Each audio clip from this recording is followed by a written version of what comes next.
Hello everyone. We are here today to hear from one of our own, Iness Guirat, about traffic analysis by adversaries with partial visibility. Welcome, Iness. All right, thank you. So in this seminar, I'll be presenting our paper, Traffic Analysis by Adversaries with Partial Visibility. This paper is going to be presented at ISORIX next week, and it's a joint work with Claudia Diaz, Karim El-Dafraoui from SRI, and Hadass Zilberger from Yale. By the way, Hadass is going to visit right after ISORIX for 3 days at COSIC, and she will give a seminar on zero-knowledge proof on October 3rd, so hopefully you'll be there. Okay, so our work focused on Mixnet. What is Mixnet? Very briefly, it's a type of anonymous communication network where instead of the messages being sent directly from a sender to a receiver, the message goes through one or multiple servers, which we call mixes. The idea behind this is messages will spend certain amount of time inside of this mix, so they can mix with other messages. And therefore, for an adversary who's observing the input and output of the mix cannot correlate the input with the output. This makes Mixnet very resilient against very powerful adversaries that can control all the links in the network, which we classically call them global passive adversary. So usually when we think of Mixnet, we are thinking of something like this. We have few senders sending messages to their corresponding receivers. We have the classical global passive adversary who's again observing all the network links. And we have few mixes that they are connected together forwarding these messages. Here we have the mix are connected through a stratified topology, but we can have different topologies, free route or cascade. When we look at the real-world scenario that now we have a mixnet being deployed at NIM technology, we can see that these mixes, or here they call them the NIM nodes, are kind of all over the world, which means that they have different locations and they are under different jurisdiction. So this creates kind of a problem for our classical threat model, which is the global passive adversary, that it's a bit unrealistic. Proponents of Mixnet, they still argue this adversary is still realistic, and this is especially what this node revelation have showed, that multiple nation states and multiple ISPs throughout the world, they collaborate together and they share this data. Opponents of this adversary, they're still very unrealistic because even very powerful adversary, they can still have blind spots in the network. For example, let's say that all the ISPs in Western Europe, in the US, in the UK, again, like Edward Snowden showed, they collaborate together, but maybe some ISPs in Iran or in China, they don't actually share this information with the rest of the other government agency. And therefore, this adversary that we always call the global passive adversary can have a blind spot in the network. And designing a mixnet with having this in mind, the global adversary as the default threat model, we can obfuscate some problems in the design of mixnet. So the idea is, how can we go from a global adversary that is observing, again, all the network links, to something like that, which let's call a partial adversary or adversary with partial visibility. This adversary can compromise few nodes in the network, can also observe other links in the network, and who's trying to infer some probability of certain events. For example, if this user one is sending a message to this server or if sending a message to another receiver. So, and how can we have in this partial visibility on the network, the adversary can do traffic analysis. So I would like to note that traffic analysis in Mixnet do actually exist. However, previous work have focused on the edges of the network, meaning that the data from the senders to the network and from the network to the receiver. And the reason behind this is because having an adversary with partial visibility is a very hard problem. We need to account for all the prior knowledge of the adversary can have, all the different position that the adversary can have in the network. And because of these delays that messages will spend inside of the mixes, doing this analytically, computing all of these information and trying to infer this probability analytically is simply not possible. So in this paper, we propose a framework that allows us to do traffic analysis in Mixnets, having different adversaries with different partial visibility, and we use this framework to do empirical evaluation to infer the probability of certain events. So what is this partial adversary? It's simply an adversary with limited resources, can only monitor certain portion of the network or corrupt a number of nodes in the network. An example of this can be an ISP or multiple ISPs collaborating with each other, can be government agencies like the NSA, or simply a user running multiple nodes, for example, in the NIM network, where users just participate in the network by putting their own servers as nodes. So it can be, we can consider these users as partial adversaries. So we start by identifying three main components of the adversary model. First, what is the goal of this adversary? And as I said, the goal is to infer the probability of a user sender 1 is communicating with receiver 1. Or we can focus on a specific input and try to correlate this output, this input to this output. For example, is this message actually going to WikiLeaks? Then the second component of the adversary is the prior knowledge of the adversary. So each system have a certain system model. For example, a path length can only be three hops or different routing protocol. And this adversary may have this information as a prior knowledge. And then the third component of the adversary is the two capabilities, which is monitoring a portion of the network, and this is simply just looking at the server's input and output, or actually compromising one or multiple nodes of the network. So in a nutshell, the adversary observes a portion of the network over some time interval t. The adversary can have prior knowledge about the system, and given this observation and the prior knowledge, the adversary is trying to infer a probability about certain events that happen either partially or entirely outside of its visibility. So let's introduce some notation. We denote by the observation O. The prior knowledge by C, because it represents the list of constraints that the system have. As we said, can have a number of mixes, or it can have 3 number of hops, etc. The event that the adversary is trying, that is happening outside of the visibility of the adversary is a hidden state, because that's something that the adversary does not see. And then the adversary is trying to infer this probability, which is basically the probability of this hidden state given an observation and constraints, which is the target distribution that the adversary is trying to reach. Now let's construct the mixnet model that is able to capture these adversary. So as we said, the adversary have two main capabilities. One is monitoring the portion of the network, and the second one is compromising one or multiple nodes. So when we say monitoring a portion of the network, we mean by the adversary is able to see connections between the different entities of the network. So for example, seeing the different messages that are going from senders to the network, or simply seeing connection between the different mixes in the network. However, by saying compromising the nodes, it means that the adversary sees the inner mix connection. That means that the adversary is able to correlate the input and the output of the mixes. This is in the case, again, when we have a volunteer-based network and the adversary is participating with their own servers, so they can see the input and the output of these mixes.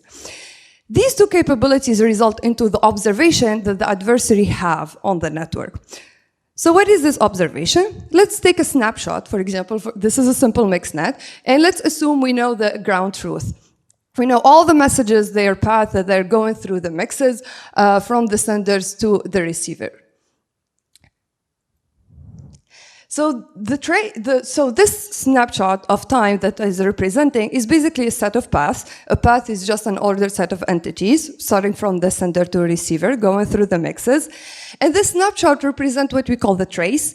It's all the set of messages, and it's composed of a hidden state, which is the part of the network that the adversary does not see, and the observation, which is the part of the links that the adversary does actually see.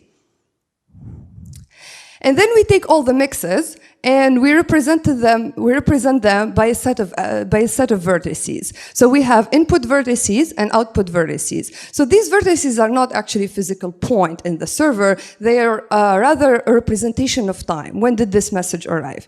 So for example, in this mix, let's say we know that the vertex 1 of the input is connected to the vertex 1 of the output, meaning that we can connect the input message to the output message, and we represent it by simple vertices. Here we have a simple example of 2 messages in, 2 messages out, and we can see how we connect by 1 and 0 the input and the output. We do the same for the intermix, the other intermix connections, as well as the inter-entity connection, and we represent the entire network trace by a set of entities. So each matrix is associated with a subgraph of this trace, and these subgraphs or these matrices are divided into 2 sets, one that represents the monitoring capability of the adversary, and the other set represents the compromising capability of the adversary. So the reason we chose matrices for different reasons, the matrices to describe or to translate our network trace into matrices, is because A, we can follow a message from the sender to a receiver. We can divide these set of matrices into an observation and hidden state. And also these matrices represent the 2 capabilities of the adversary. So now that we described our mixnet, which is basically the trace that we're trying to do on the trace, the traffic analysis, in order to infer this probability that the adversary is trying to get. Sorry about this. And this set of matrices also takes into consideration the different configuration that an adversary with partial visibility can have over the network. Let's proceed to traffic analysis. So we use the Metropolis-Hastings. The Metropolis-Hastings is widely known and used. It's basically a Monte Carlo chain that used for sampling sequence when direct sampling is not easy. And this is usually can be used in order to approximate a distribution. And in our case, as we said, the adversary is trying to get this probability, which is the probability of a hidden state given the observation and constraint. So an overview of what is Metropolis-Hastings and how does it work. So first we start by initializing. We choose an arbitrary point. I don't know what is that. We choose an arbitrary point to be the first observation. And then at each iteration, we generate a candidate for the next sample. We calculate this alpha, which is the main component of the Metropolis-Hastings. And according to this alpha, we either accept or reject the state. So let's see how we can apply this in our example. So the alpha basically boils down to this equation. I'm not going to go over the Q because the Q is simply a transition function. It is not important for our accuracy of the model. It's just important for speeding up the process. But more details in the paper. But basically, the alpha is the ratio of the probability of a proposed hidden state given the observation and constraint, divided by the hidden state, the probability of the current hidden state given the observation and constraint. So as I said, we have a network trace. We divide it into observation and hidden state. The adversary does have the observation, and now he's trying to guess what is this hidden state. So he uses the Metropolis-Hastings, try to sample these different hidden states, and then decides on whether accept this hidden state given this alpha. We don't know yet how to compute the probability of the hidden state given the O and given the observation and the constraint, but we apply Bayes rules, more details in the paper how we reach that point, and basically we get, it's the probability of a proposed trace, which is the trace, I'll explain. The proposed trace given the constraint divided by the current state where the adversary is starting. So what is a trace? The trace, as we said, it's the hidden state and the observation, which is the full set of messages. So now how can we compute this probability of a trace? It's basically the product of the probability of each path in the system given these constraints. And this is basically very general model and how can we apply the traffic analysis for adversary with partial visibility. Now, the only thing that it's missing is how can we compute this probability of the path given the constraints? And this depends on whatever mixnet we are using. So very simple mixnet, for example, let's say we have stratified topology, users are choosing mixes kind of uniformly, there is no special thing. Probability of path is simply the probability that the user is choosing this mix in its path. If we are going to assign weights, for example, this mix is going to be 90% more likely to be chosen because it's trusted or because it has higher capacity, then we need to adapt this probability into the probability of the path. But when we have the probability of the path given the constraints of the system, we can go back and have the probability of the trace given the constraint, which is the product of this probability of the path. Okay. We have everything now together, and this is the algorithm. So again, to summarize, we start from ground truth. We have a simulator that generates messages. Messages are sent through the network. Again, we can choose different kind of mixnet, but let's go for the simplest case. We have few number of mixes. Senders are choosing uniformly the mixes in their path. They are received. So now we have this list of trace, which basically a list of all the messages and their path. We translate this into a matrix base, and we define these. We divide these matrices into observation and a hidden state. The observation is the truth for the adversary. So it's just going to keep it for himself. We don't do anything on these set of matrices. And then we take the hidden state and we do random permutation on these matrices. When we do permutation on the matrices, we create a new set of paths, and the adversary does not know which is the truth. And we give this to the adversary. So the adversary starts by choosing a goal. Let's say here, we chose whether sender 1 is communicating to a receiver 1. We choose random receivers to a receiver. Then compute the probability of the trace. Again, depending on the system, the probability of the trace will change. And then start the Metropolis-Hastings. So what he does, the adversary, is takes these matrices that are part of the hidden state and then does a permutation.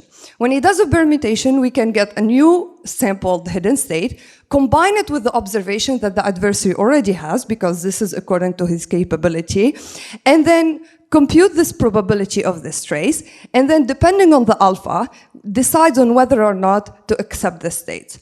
When we accept the state, the adversary checks if the sender 1 is communicating to receiver 1, and this is his goal. And then stores that. And with Metropolis-Hastings, we need to do for every observation, for every set of trace, the adversary does this multiple times in order to get an accurate probability. In our case, we wanted to also check if our model is correct. And therefore, we store the reality, because as I said, we start from the ground truth. And so we store the reality. In some cases, sender 1 is communicating to receiver 1. In other observation, sender 1 is not communicating to receiver 1. And we want to compare this reality to the probability that the adversary is inferring by using this Metropolis-Hastings. And this is why at the end of the algorithm, we have the probability of this sender 1, is it communicating to a receiver 1, and then we have the reality, it's 1 or 0, depending on the observation.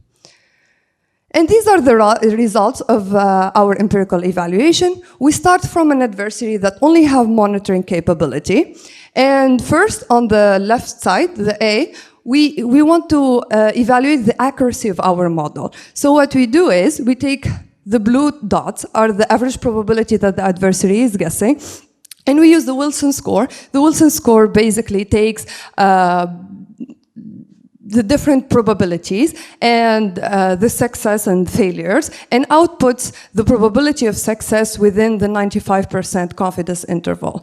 So you can see when we have small number of observation, the confidence score is very high. That means that the adversary is not guessing with accurate probability, the probability of this event, but then after 200 or 300 observation, the Wilson score gets smaller, and therefore the adversary is guessing with an accepted interval, the probability. In all cases, though, the probability that is inferred is inside the confidence interval, so we have an accurate model here. And then we also show the probabilities of the sample probability from the adversary. But we want to go beyond the average probability. So as we said, we give the adversary different number of observation. Here we give them up to 500 observation. And then we have the average probability if this user is communicating with this receiver. You can see in the A accuracy that the adversary is inferring probability with around 0.6, which is accurate according to our reality. And then we take this sample probability. We take the sample probability and we bin them. So the idea behind the bin is we take at each sample probability, depending on its value, we put it in the specified bin. So, and then what each bin is representing the number of times the adversary is guessing this probability. Yeah, this is what the bin represents, the number of times. So we take between, for example, 0 and 0.1, and we can see here around 90 times the adversary guessed between 0 and 0.1. And then between 0.1 and 0.2, the adversary guessed 50 times this probability of this thing. So we can see here, even though the adversary is still, the largest bin is between 0 and 0.1, the average probability averaged to 0.5, which is according to our reality. But the bins are kind of having similar-ish number of events that they are inferred. In the compromising adversary, however, and I want to mention one more thing, sorry about the earlier graph. This is an adversary whose only capability is monitoring, and we give them all the matrices of inter-entity connection, which is basically the equivalent of the global passive adversary. And this is why the number of bins, the number of items in each bin are similar to each other, because the adversary kind of have a homogeneous looking at the network.